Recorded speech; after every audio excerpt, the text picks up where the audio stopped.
नमस्कार दोस्तों, मैं रनीश नूतन मार्केट डिजिटल प्लेटफॉर्म पे आप सभी का स्वागत है। आज पूरे दिन भर की खबरों के साथ मैं आपसे बात कर रहा हूं। और आज की जो मुख्य खबर है, असम के पूर्व मुख्यमंत्री, बहुत दुखद समाचार है। असम के पूर्व मुख्यमंत्री तरुण गोगोई का आज निधन हो गया। वे 88 साल के थे और अगस्त माह में उनको कोरोना हुआ था, लेकिन ठीक हो गए थे। लेकिन पोस्ट कोविड जो कॉम्प्लिकेशन होती है उससे वो काफ़ी जूझ रहे थे और कुछ दिन पहले ही उन्हें गुवाहाटी के मेडिकल कॉलेज हॉस्पिटल में उन्हें एडमिट कराया गया था और जहां पे उनको वेंटिलेशन पर रखा गया था। और आज शाम 5:34 पे उन्होंने आखिरी सांस ली।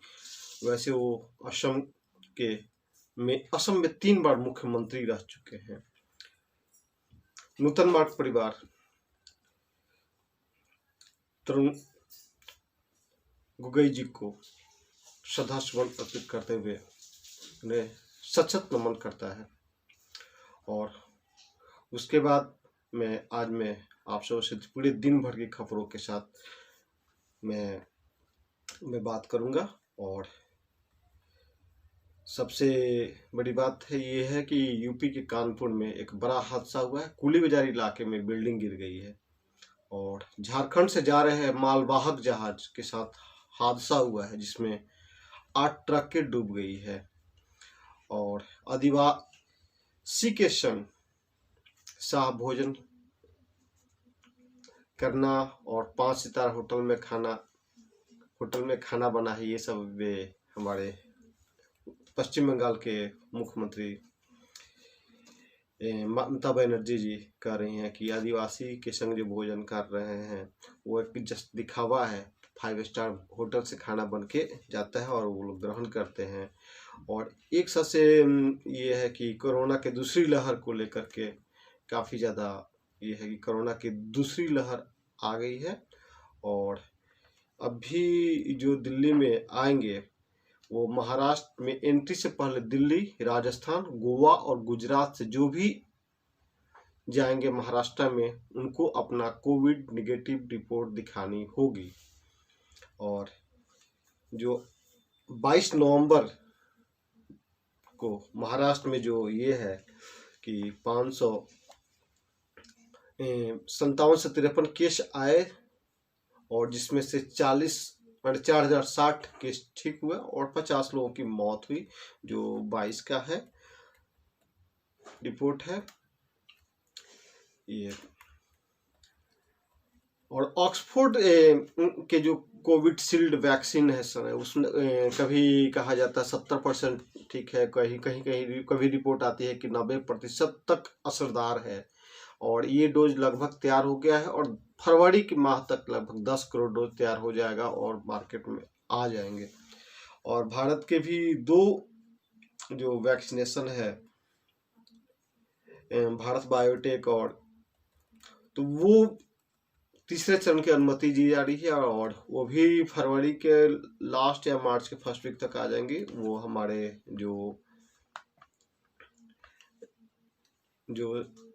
स्वास्थ्य मंत्री हैं उन्होंने इसके बारे में एक किया है। और रूस में जो नए संक्रमण विगत 24 घंटे में जो मिला है वो एक माने अब तक के रिकॉर्ड टूट गए हैं। ये WHO ने यूरोप में तीसरे लहर की चेतावनी भी दी है। और कोरोना के वजह से दुनिया में 5.89 करोड़ से ज़्यादा लोग संक्रमित हुए हैं, जिसमें 13,93,000 ऑलमोस्ट 14 लाख लोगों की मौत हो चुकी है और 4.75 करोड़ लोग ठीक हुए हैं। अमेरिका में अकेले 1.25 करोड़ से ज़्यादा अभी संक्रमित हैं और अब तक वहां पे करीब 2.25 लाख लोगों की जान गई है। तो ये एक बहुत बड़ी खबर है और बहुत ही चिंताजनक है। और एक और खबर आई है जो कि साउथ अफ्रीका से है। महात्मा गांधी के परपोते को कोरोना से निधन हो गया। वे साउथ अफ्रीका में रह रहे थे, उनका नाम था सतीश धुपेलिया। वो 3 दिन पहले वो अपना 66वां वर्षगांठ मनाया था। इसके बाद वो संक्रमित पाए गए और सतीश जोहान्सबर्ग में रहते थे। उनकी बहन उमा धुपेलिया ने भाई की मौत की पुष्टि की है। तो ये एक खबर है। ईरान में भी कोरोना को लेकर के काफी ज्यादा ईरान में भी काफी ज्यादा कोरोना केस ये आ रहे हैं और यूपी में लॉकडाउन से बचने के लिए अभी से ही सख्ती का आदेश दिया गया है और वहां पे कंटेनमेंट जोन बनाया गया है कि ठंडे को देखते हुए वहां पे कोरोना की संभावना बढ़ जा रही है। और बिहार, अब हम राज्य के समाचार में हम आए तो बात करेंगे आज बिहार में खास करके बात करेंगे जो, क्योंकि आज बिहार का में से आज जो एक कहते हैं कि छोटा सत्र विधानसभा का स्टार्ट शुरू हुआ और उसमें एक खबर निकल के आई कि AIAMI के विधायक, उसमें उनके जो शपथ पत्र में हिंदुस्तान लिखा हुआ था, उस बयान उसको लेकर के वो ऑब्जेक्शन किए। और अब वो खास करके हर किसी का अधिकार है कि जो आपत्ति है वो जो वहाँ के विधानसभा अध्यक्ष है उनके ऊपर उनसे सवाल कर सकते हैं। तो ये बेसिकली 5 दिवसीय सत्र, तो उन्होंने आपत्ति जताया और उन्होंने हिंदुस्तान शब्द को नहीं बोला और उनका कहना था कि संविधान में बोला जाता है कि हम भारत के लोग, यहाँ भारत की जगह में उर्दू में हिंदुस्तान लिखा है, जबकि हिंदी में भारत लिखा है, इंग्लिश में इंडिया लिखा हुआ है, लेकिन उर्दू में हिंदुस्तान लिखा हुआ है। इसलिए उन्होंने शपथ के दौरान भारत बोलने की अपनी बात कही और इसको लेकर के सदन में थोड़ा समय के लिए तनाव हो गया और मामला फिर संभल गया। लेकिन ये भारत हिंदुस्तान बड़ा तो ये जस्ट एक कंट्रोवर्सी जो क्रिएट की जाती है, अपने आप को दिखाने का प्रयास होता है कि हम, क्योंकि ये परंपरा शुरू से चली आ रही है और लोग हिंदुस्तान भी बोलते हैं, पाकिस्तान भी भारत भी बोलते हैं। तो इस पे लोग भाजपा के सुपौल के माने बहुत सारे विधायक के हिंदुस्तान शब्द नहीं, इस पे हिंदुस्तान शब्द नहीं बोलने पर उन्होंने की बात चली कि उनको अगर हिंदुस्तान नहीं बोला तो पाकिस्तान चलना चाहिए, लेकिन ऐसा नहीं करना चाहिए कि नहीं जाएगा। उसका अपना ये है, बोले चाहे नहीं बोले, इसको ज़्यादा वेट नहीं देनी चाहिए क्योंकि ओबीसी शुरू से ही उनका कंट्रोवर्सी, जिस तरह जीना आज़ादी से पहले देश में कांग्रेस की बहुत सारी बातों को लेकर के कंट्रोवर्सीज करते थे और उनको सह मिलता था अंग्रेजों की तरफ से, उसी तरह आज भारत जिस परिस्थिति में है, भारत को तोड़ने के लिए, भारत को बांटने के लिए बहुत सारी विदेशी शक्ति लगी हुई है। और जो ओवैसी हैं, जहां तक मेरा अपना कैलकुलेशन है, जो मेरी अपनी समझ है, वो हैदराबाद से हैं। हैदराबाद के निजाम भारत में शामिल होना नहीं चाहता था, पाकिस्तान में जाना चाहता। क्योंकि निजाम साहब ने अपना सारा पैसा पाकिस्तान को दे दिए थे, उनका डर था कि यहाँ पे पटेल आक्रमण करके वो सारे ले लेंगे। तो ये बात तो थी ही। और ओवैसी कहीं ना कहीं वो मुस्लिमों का एक छत्र नेता बनने का प्रयास कर रहे हैं। हर जगह वो प्रयास किए, मुस्लिमों को इकट्ठा कर रहे हैं और वो मुस्लिम ध्रुवीकरण की ही राजनीति कर रहे हैं। उसी का नतीजा है कि बिहार के पश्चिमांचल में, क्योंकि कांग्रेस चाहे राजद चाहे कोई भी पार्टी हो, आज तक केवल मुस्लिमों की राजनीति की है, वो मुसलमानों के लिए नहीं किया है। भारत में भाजपा को हम लोग देखते हैं, भाजपा को लोग कहते हैं कि मुसलमानों की हितैषी पार्टी नहीं है, लेकिन जहां तक मेरी अपनी समझ है, आज जो मैंने अभी तक राजनीति देखी है चाहे समझी है, हम राजनीति की बात ना करें तो भाजपा लगभग सबको बैलेंस करके चलने का प्रयास करती हुई दिख रही है और हर किसी को उसके हक, जो मोदी जी का नारा है सबका साथ सबका विकास और सबका विश्वास, वो लेने का प्रयास करते हुए दिख रहे हैं। मैं ये नहीं कर रहा हूँ कि वो 100% करने में सफल हो गए, सफल नहीं है, प्रयास करते हुए दिख रहे हैं। और ओवैसी ये ध्रुवीकरण की राजनीति कर रहे हैं, क्योंकि मुस्लिम जो लगभग पश्चिम बंगाल में मुस्लिम जो है लगभग 27 से 33% के आसपास के बीच की है। 2011 के जो जनगणना हुआ था उसमें शायद वो वहाँ पे 27% के आसपास थी, और अभी बढ़ा होगा कि अनुमान में कहा जाता है कि 27 से 30% है, और लगभग 130 सीटों को प्रभावित करती है। जो पिछली बार चुनाव हुआ था पश्चिम बंगाल में, उसमें 98 सीट मुस्लिम का वो तृणमूल कांग्रेस जीती थी, और उसी को लेकर वो 98 सीट एक बहुत बड़ा बक है, उसी को लेकर के ये सारा है। और अब भी एक खबर आई है शाम में कि चाहे पेपर में भी मीडिया में चल रहा है कि ओवैसी ममता बनर्जी को ऑफर दिया है कि वो साथ मिलकर काम करने के लिए। लेकिन शाम तक के ओवैसी के ही पार्टी के प्रवक्ता हैं वकार यूनिस की, उन्होंने बोला CNBC आवाज पर कि मैं ऑफिशियली बोल रहा हूं कि हमने ऐसा कोई ऑफर नहीं किया है। तो ये भी आप में कवर है। और कांग्रेस से ममता बनर्जी का क्या ये है वो आगे चल के खुल के आएगा, अभी तक खुल के कुछ नहीं आया है। अगर भाजपा को रोकनी है तो ये महत्वपूर्ण होगा कि कांग्रेस ओवैसी और ममता बनर्जी अगर तीनों एक स्टेज पे आते हैं तो भाजपा को बहुत हद तक रोकने में सफल हो जाएंगे। अगर ओवैसी दिन अलग हो जाते हैं, उनकी पार्टी अलग हो जाती है AIM, तो वो उस केस में वहां पे बिखराव होगा और भाजपा सरकार बनाने में सफल हो जाएगी।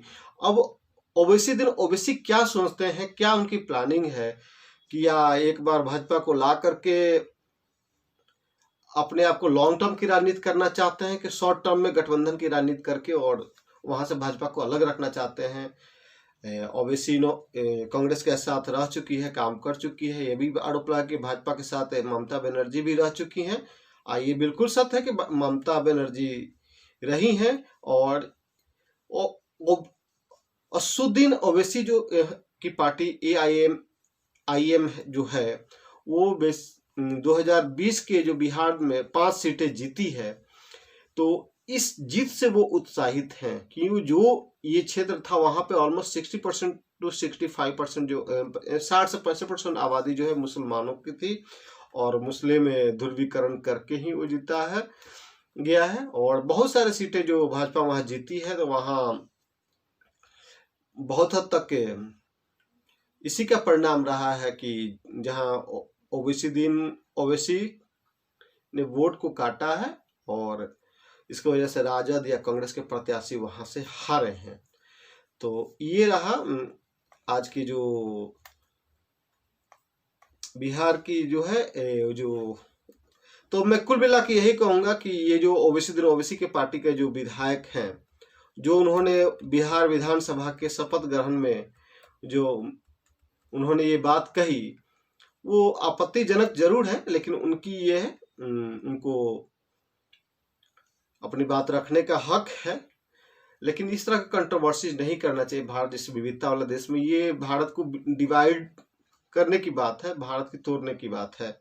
इससे खटास पैदा होगी, आपस में जुड़ाव नहीं होगा, और इस चीज को वो बिल्कुल कहें, लेकिन मैं उस विधा की बातों की आलोचना करता हूं, और हर किसी को आलोचना करनी चाहिए। इस तरह का ये प्रचलन नहीं होना चाहिए कि कोई जो शपथ लेने की बात है, भारत में रहना है, भारत के कोई हिंदुस्तान कहता है। बहुत सारे हम लोग जितने शायर मुशायरे होते हैं, चाहे गजल होते हैं, वहां भी हिंदुस्तान लोग बोलते हैं, लेकिन उसमें आपत्ति तो नहीं होनी चाहिए हिंदुस्तान। और ये परंपरा शुरू से आई है, शुरू से लेकर अब तक किसी ने आपत्ति नहीं किया, और आज 70 साल 75 आजादी के 75 साल बाद आपको ये लग रहा है कि नहीं ये गलत है। तो ये आपकी सोच हो सकती है, उनकी सोच हो सकती है, हम उसमें कुछ नहीं कर सकते हैं। अब हम आते हैं विदेश के न्यूज पे कि क्या है, उइगर मुसलमानों को लेकर के अब बातें उठ रही है, और उसकी चर्चा होने लगी है। भारत ने भी इसके बारे में उठाया था, और बार बार ये चल रही कि पाकिस्तान भारत के मुसलमान के हो रहे अत्याचारों जबकि भारत में मुसलमानों के साथ अत्याचार नहीं होता है, उसको एक समान दर्जा मिला हुआ है। जबकि पाकिस्तान में वहाँ के माइनॉरिटी के साथ होता है, वहाँ के जो अल्पसंख्यक लोग हैं उनके साथ होता है, लेकिन भारत में नहीं होता है। और भारत खास करके वो 307 जम्मू कश्मीर के मुसलमानों के साथ जो कि मैं एक चीज देखता हूँ कि जम्मू कश्मीर में कभी मुसलमान प्रताड़ित नहीं हुआ है, ये तो मैं 100% दावे के साथ कह सकता हूँ। जब भी वहाँ कोई अगर प्रताड़ित हुआ है तो वहाँ पे हिंदू प्रताड़ित हुआ है। अगर लेकिन फिर भी इस बात को लेके प्रोपेगेंडा पूरे विश्व में फैलाया जाता है कि भारत जम्मू कश्मीर भारत मुसलमानों को प्रताड़ित कर रहा है। तो उसी तरह जो चाइना में उइगर मुसलमान जो है सिंजियांग जो उनका में वो उइगर मुसलमान रहते हैं, वहाँ खबर आ रही है कि सैकड़ों इमामों को बंदी बनाया गया है। ये बात वर्षों से, ये शुरू से ही आ रही है कि वहाँ पे एक जो है कि उनको एक तरह से जेल में रखा गया है उइगर मुसलमानों को, और एक तरह से नजरबंदी के कहीं की माहौल है। और उस माहौल में उनको कुरान नहीं पढ़ने, तो उनको दाढ़ी नहीं रख सकते हैं, वो चीन के हिसाब से अपना काम करेंगे, अपने धर्म का जो पालन है। तो चाइना, इसमें कहीं कोई शक नहीं है कि एक तानाशाह है, उसको वहाँ की जनता, वहाँ के लोगों की भावना से उसको कोई लेना देना नहीं है। उसका अपना राज, वहाँ का राज का विकास होना चाहिए। और ये बात जो उठी है गुरुवार को वाशिंगटन स्थित उइगर ह्यूमन राइट्स प्रोजेक्ट की मेजबानी में आयोजित एक वेबिनार में इमाम कहाँ है पर बोलते हुए अयूब ने ये बात कही है। अयूब ने कहा कि मैंने अपनी खोज में पाया कि सबसे अधिक टारगेट किए जाने वाले धार्मिक जनसंख्या के आंकड़े थे कि उइगर भाषा शिक्षा के प्रचार के माध्यम से सामाजिक सांस्कृतिक अधिकारों के लिए लड़ने के बाद 2013-14 में जेल में रहने के दौरान यातना झेलने वाले अयूब ने कहा कि उन्होंने पूर्व शिविर में कम से कम 16 बंदियों का भी साक्षात्कार लिया था, जिन्होंने कहा था कि सिंजियांग क्षेत्र में इमामों की गिरफ्तारी हुई है। रेडियो फ्री एशिया के अनुसार नीदरलैंड में रहने वाले पूर्व बंदियों में से एक उसे बताया कि सिंजियांग की राजधानी उरुमकी में लोगों को पंजीकरण कराना होगा और किसी के मरने का इंतजार करना होगा। रेडियो फ्री एशिया के अनुसार एक अन्य पूर्व बंदी ने कहा कि वे मरने से डरते हैं क्योंकि मस्जिदों को ध्वस्त कर दिया गया है और इमाम को गिरफ्तार कर लिया जाता है। अंतिम संस्कार की तो कोई उम्मीद ही नहीं होती, जो बहुत ही दुखद होता है। बताइए कितना बड़ा वो चाइना भारत के ऊपर, भारत पे हो रहे जो कि नहीं होता है उसको लेकर के वो प्रोपेगेंडा पूरे विश्व में फैलाता है। भारत की ह्यूमन राइट्स की बात करता है, जबकि भारत में जितना ह्यूमन राइट्स की रक्षा की जाती है उतना शायद ही कहीं होता होगा। नो डाउट पश्चिम के देशों में बहुत हद तक के ह्यूमन राइट्स को लेकर ये है, लेकिन भारत इसमें कहीं भी ये नहीं है कि भारत में ह्यूमन राइट्स की वायलेशन होता है। भारत में हर किसी के साथ समान व्यवहार की कोशिश होती। नो डाउट भारत में ऐसे भी हैं कि कुछ लोग अपने बल पे अपना मसल्स दिखाते हैं और मसल्स के पावर दिखा करके उसको, तो इसलिए अब हम बात करेंगे बिहार में, फिर आते हैं। और बिहार में बात करने के बाद फिर मैं थोड़ा सा कांग्रेस पे आऊँगा कि कांग्रेस में भी काफ़ी ज़्यादा उठापटक चल रही है और ठंड का मौसम है। नवंबर का लगभग अंतिम सप्ताह के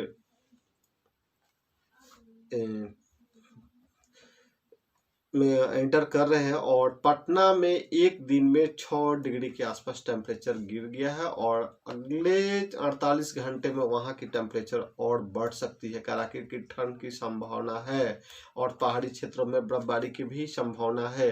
मैंने बताया था कि रात का जो टेम्परेचर है 10 से 12 डिग्री के टेम्परेचर के आसपास, और कल का जो है लगभग 8 डिग्री के आसपास, 8.8 पॉइंट के आसपास का रहा है। और ये सामान से जो सामान से लगभग 5 डिग्री कम है। तो और मौसम विभाग ने अनुमान में बताया है कि रविवार के अंदर में 4 डिग्री की और गिरावट आ सकती है। तो ये एक बड़ी खबर है। अभी से लोगों को पटना में कोरोना सावधान के लिए बिना मास्क के बिल्कुल नहीं निकले। और मैं सबसे अनुरोध का पटना के पूरे देश में और कहीं भी बाहर निकले तो मास्क पहन के ही निकले, हाथ में सैनिटाइजर का यूज करें, हाथ को बराबर धोए और भीड़ से बचने का प्रयास करें। कहीं भी रहें तो क्यू लाइन में खड़े रहें। और पहली बार देखा गया बिहार विधानसभा की जो नई और पहला सत्र था उसमें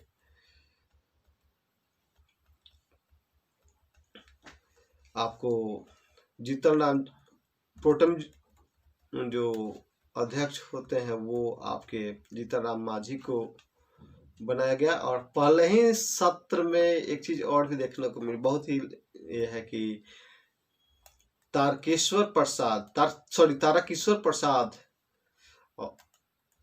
जो डिप्टी सीएम है वो सोते हुए पाया गया। ये अपने आप में जो उप मुख्यमंत्री हैं वही, ये तो बहुत हद तक देखने को मिलता है। और कुछ जो नहीं है वो अपना सेल्फी लेते हुए भी दिखी हैं। तो ये है। और नीतीश कुमार भ्रष्टाचार के भीतर, हाँ, ये कि तेजस्वी का बहुत बड़ा हमला है जो बोले हैं कि अगर ये सरकार 1 महीने के अंदर 19 लाख बेरोजगारों को रोजगार नहीं दे पाती तो वो जन आंदोलन करेंगे। ये बिल्कुल हास्यास्पद है कि ये बिल्कुल वो कर सकते हैं, लेकिन 19 लाख की नौकरी अगर भाजपा की बात करें तो वो रोजगार देने की बात की है। जो वैकेंसी है उसको भरने की बात कही है, तो वो ओवरनाइट नहीं हो सकता, एक प्रक्रिया के तहत ही होगी। और एक प्रक्रिया के तहत ही होनी चाहिए। किसी को कहीं भी बैठा देना सही नहीं होता है।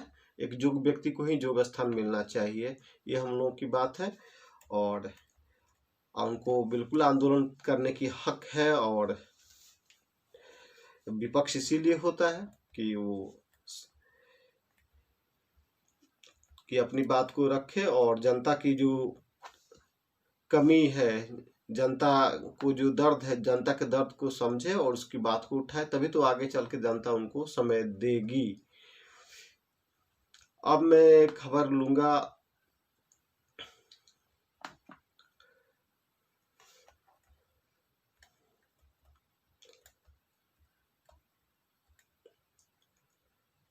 रोशनी घोटाले के बाद जो जम्मू कश्मीर की है, ये जमीन घोटाले में सीबीआई की जांच अब शुरू हो गई है।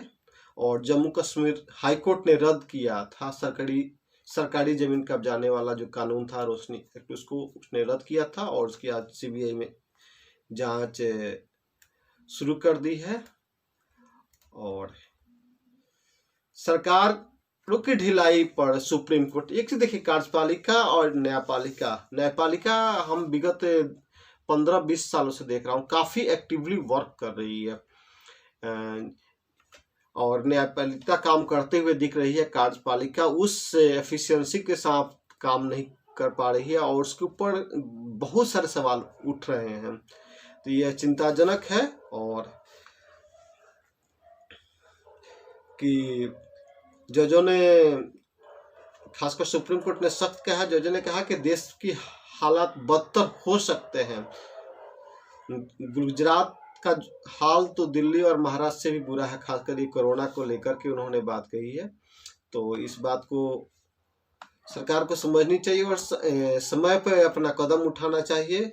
एक और खबर है, भारती सिंह जो कॉमेडियन थी और ड्रग्स केस में उनकी गिरफ्तारी हुई थी, उनके और उनके पति को जमानत मिल गई है। और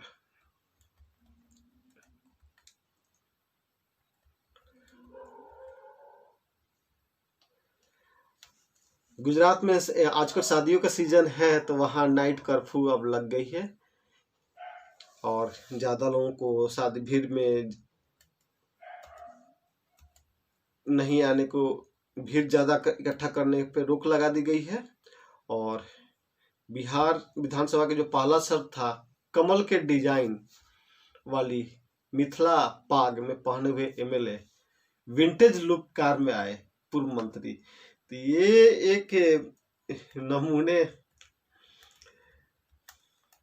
है। और कुछ एक चीज और बहुत रोचक बात है, कुछ लोग जो है कि वो गोल्फ क्लब में जो बैटरी चालित जो गाड़ी होती है उससे भी कुछ लोग आए सदन में। वो लोग पॉल्यूशन को लेकर के अपना एक प्रतीकात्मक कहिए एक तरह से जो है वो उन्होंने देने की कोशिश की। नो डाउट इसमें होना चाहिए। और ये जो 27 नवंबर तक चलने वाला जो विधानसभा सत्र में चुने गए सदस्य को शपथ दिलाने की जो प्रक्रिया चली है, और 25 नवंबर को विधानसभा स्पीकर का चुनाव होगा और 26 नवंबर को राज्यपाल का संयुक्त अभिभाषण सेंट्रल हॉल में आयोजित किया जाएगा और 27 नवंबर को राज्यपाल के अभिभाषण की चर्चा की जाएगी और सरकार धन्यवाद ज्ञापन देगी। और इस दौरान विधान परिषद की कार्यवाही 26 से 27 नवंबर रखी गई है। ये एक विशेष ये है। और एक चीज ये भी है कि सियासी हलकों में चल रहा है कि नीतीश कुमार जी एक तीर से दो निशाने किए मांझी जी को अपना विधानसभा अध्यक्ष के लिए जो उन्होंने ये करके जिसपे कोई उसका विरोध नहीं कर सकता। नो डाउट है, जो इसमें कहीं शक नहीं है कि हमारे जीतन राम मांझी जी काफी लंबा उनका एक कार्यकाल रहा है और काफी मुख्यमंत्री भी रहे हैं और एक दलितों का बड़ा चेहरा है जो क्या कहते हैं हम रामविलास पासवान जी के बाद। तो इस पे लगाया जाता है कि अभी प्रोटेम स्पीकर उनको बनाया गया है और उन्होंने सबको अपना, और ये प्रोटेम स्पीकर बना करके उन्होंने एक बड़ा दावा खेला। इसकी एक राजनीतिक गलियारों में काफी चर्चा चल रही है कि एक ऐसा दलित चेहरा जो सबका स्वीकार और भाजपा वहां पे विरोध भी नहीं कर सकती है। अब बिल्कुल भाजपा वहीं नहीं की और प्रोटेम स्पीकर के रूप में काम किए। भाजपा और जेडीयू के बीच क्या है क्या खाने है, लेकिन ये चर्चा चल रही है कि नीतीश जी एक तीर से दो निशाने किए हैं। और भाजपा नो डाउट ये नंद किशोर यादव को अध्यक्ष बनाने का सपना देख रही है। आगे देखते हैं क्या होता है कि जीतन राम मांझी, लेकिन हमें नहीं लगता, हो सकता है कि नंद किशोर यादव भाजपा का ही स्पीकर हो। प्रोटेम स्पीकर अभी वर्तमान में बने हैं। अब बात करेंगे श्रेयसी सिंह जो प्रथम बार यहाँ पे बिहार में ये विधानसभा में पहुंची है। वो समाजवादी नेता दिग्विजय सिंह की लड़की है और भारत का उन्होंने प्रतिनिधित्व भी किया है। वो एज ए शूटर वो गोल्ड मेडल अपने नाम ली है और वो पहली बार जमुई से विधानसभा से चुनकर पहुंची हैं। और नई विधानसभा सत्र के पहले काफी मैंने उत्साह के साथ वो देखी गई है बाहर आकर के हाथ हिलाते हुए मीडिया को। तो पहली जो निशानबाजी उन्होंने राजनीति में की है जमुई से, वो बिल्कुल वहां सटीक निकला और वहां पर उनको अच्छा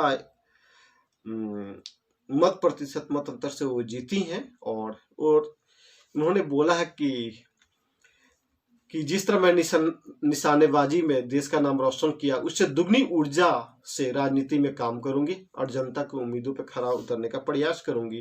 तो ये बिल्कुल सही बात है, होना चाहिए, नवयुवक को आगे आना चाहिए। और इस तरह के इन्हीं सारी बातों के साथ मैं आप सबसे विदा लेता हूँ। धन्यवाद।